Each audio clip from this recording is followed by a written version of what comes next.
Welcome back mga kabudol. Ngayon ang ating pag-uusapan ay tungkol sa kalabasa. Kalabasa na kung saan ay isa sa magandang itanim, isa sa magandang lutuin, isa sa malaking produkto, malaki yung income na kumbaga ay maibibigay sa atin. Ngayon, sasagutin natin yung tanong, bakit hindi mabunga? Di ba? Bakit hindi daw mabunga yung ating kalabasa? At kung ating titingnan sa mga video sa YouTube, bakit daw ang bunga ay halos dikit-dikit? Yan, di ba? Si dikit-dikit. So, una, mga kabudel, o tinan mo mga kabudel, yan. Yan. Yan. Parang madalang, di ba? Madalang, oh. Wala na dito, oh. Ito. Yan. At saka, kung inyong mapapansin, iba-iba yung ano niya. Iba-iba. Iba-iba yung variety. Ano ang reason? Ang reason nito is, ito ang binhi nito ay nanggaling sa, ito na hindi sa F1 kundi F3. Yung F1 na bunga ay tinanim, tapos tinanim ulit pangalawang tanim. So, ayon sa obserbasyon ng may-ari nitong farm, ang reason ay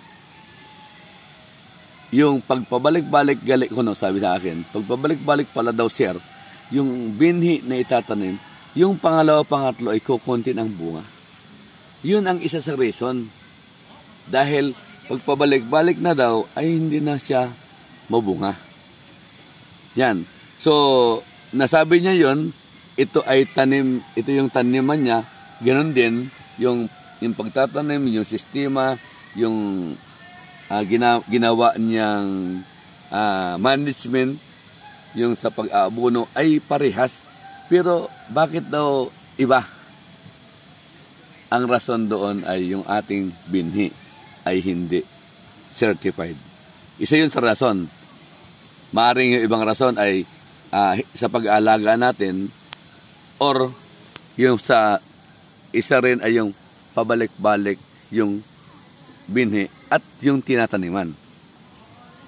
So, kung pabalik-balik ang ating tinataniman, wala namang problema yun. Magdadagdag ka lang ng nutrient, abono or organic fertilizer. Ito, nakita ko dun sa kabilang side, malayo lang. Marami siyang naka-stack na yung decomposed na yung dayami. At yun ang nilalagay niya sa mga puno, ganitong style. Nilalagay niya bawat puno. So, ibig sabihin, hindi nagbago yung kanyang management, nadagdagan pa ng ng mga pataba, pero bakit kukundi daw ang bunga? So, yun ang isang sasagutan ko na masabi, na dahil sa yung kanyang binhi, yung kanyang ay pabalik-balik na. Parang tulad yung mga kabudil sa yung pag may alaga kang hayop, yung bulugan, yung lalaki, turo, ano bang tawag doon sa iba, ay pag yun ang nagsampa doon, at pag nawala na yun at kumuha ka naman ng another na lalaki doon sa kanyang mga anak, unti-unting bumababa yung kanyang kalidad. Dahil pabalik-balik. Na ganoon din yung yung sa mga isda. Pag pabalik-balik na daw ay nawawala. So, ang dapat daw ay doon sa mga hayop ay yung lalaki, yung toro, ay dapat ay magpapalit ka kukuha doon sa ibang farm ng panibago. At wag yung doon sa lahi niya. So, kumbaga ay dapat ay parating bago. Kung sa palay ay anong tawag doon? Nakalimutan ko ng term. So, dito sa atin ay sa magulay ay F1. So, yun ang reason kung bakit humihina yung harvest dahil sa yung ating binhi na ginagamit ay hindi na maganda kung pabalik-balik. So, kalimutan natin na yung, kumbaga, isang tabi natin yung gastos sa binhi. Kundi, ang isipin natin, yung malaki yung maibibigay kapag F1.